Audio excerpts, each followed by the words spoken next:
નમસ્કાર દર્શક મિત્રો, લોકસત્તા શોમાં આપનું સ્વાગત છે। ઉત્તર પ્રદેશમાં લોકસભાની ચૂંટણી 2024ના પરિણામો બાદ ભાજપમાં ખળભળાટ મચી ગયો છે। આ ઉથલપાથલને જોતા એવું લાગી રહ્યું છે કે ભાજપમાં બધું બરાબર નથી ચાલી રહ્યું।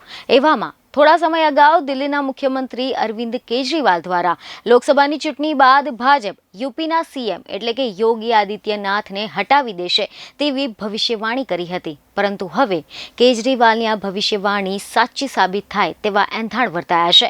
કારણ કે યુપીમાં લોકસભાની ચૂંટણીમાં ભાજપની હારના કારણો જાણવા માટે સમીક્ષા કરવા બોલાયેલી બેઠકમાં મુખ્યમંત્રી યોગી અને નાયબ મુખ્યમંત્રી કેશવ પ્રસાદ મૌર્ય વચ્ચે ભાજપના રાષ્ટ્રીય પ્રમુખ જેપી નડ્ડાની હાજરીમાં તડાફડી થઈ ગઈ હોવાના અહેવાલો સામે આવ્યા છે।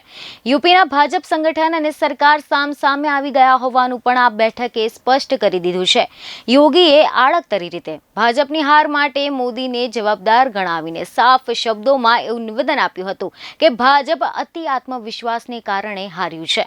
તમને જણાવી દઈએ કે ખબરો એવી પણ મળી રહી છે કે થોડા દિવસો પહેલા જ ભારતીય જનતા પાર્ટીની કારોબારી બેઠકમાં ડેપ્યુટી સીએમ કેશવ પ્રસાદ મૌર્યએ સંગઠનને સરકાર કરતા મોટું ગણાવ્યું હતું અને પછી પોતાને કાર્યકર ગણાવ્યા હતા। આ પછી હવે દિલ્હી પહોંચ્યા અને પછી જેપી નડ્ડાને મળ્યા હતા। આ તમામ ઘટનાક્રમ એ સૂચવે છે કે ઉત્તર પ્રદેશ ભાજપમાં કંઈક મોટું થવાનું છે। તો બીજી તરફ ખબરો એવી મળી રહી છે કે હવે આ મામલે આમ આદમી પાર્ટીના સાંસદ સંજય સિંહે મોટું નિવેદન આપ્યું છે। તેમણે કહ્યું છે કે 2 મહિના પહેલા સીએમ અરવિંદ કેજરીવાલે સાચું જ કહ્યું હતું કે સીએમ યોગી આદિત્યનાથને હટાવી દેવામાં આવશે। જોકે આ સિવાય યુપીમાં શું ચાલી રહ્યું છે તે અંગે અનેક સવાલો ઉઠી રહ્યા છે। પહેલો સવાલ તો એ થાય છે કે કેશવ પ્રસાદ મૌર્ય એ દિલ્હી આવવાનું કારણ શું છે? જેપી નડ્ડા સાથે તેમની શું વાતચીત થઈ છે?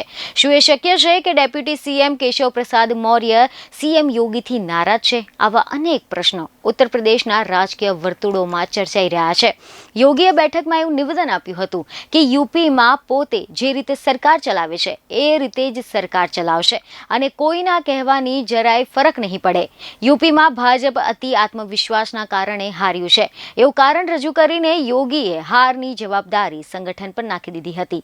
ભાજપના કાર્યકરો સોશિયલ મીડિયામાં માત્ર ગુડ મોર્નિંગના મેસેજ મોકલી શકે છે, પરંતુ વિપક્ષો ભાજપ સત્તામાં આવશે તો બંધારણ બદલી દેશે કે અનામત નાબૂદ કરી દેશે તેવો પ્રચાર કરતા હતા। તેનો જવાબ કેમ ના આપી શક્યા? ત્યારે હવે આ બધાની વચ્ચે એ ચર્ચાઓ એવી અટકળો વહેવા લાગી છે કે યુપી પેટા ચૂંટણી પહેલા બીજેપી સંગઠનમાં કોઈ મોટા ફેરફાર કરી શકે છે।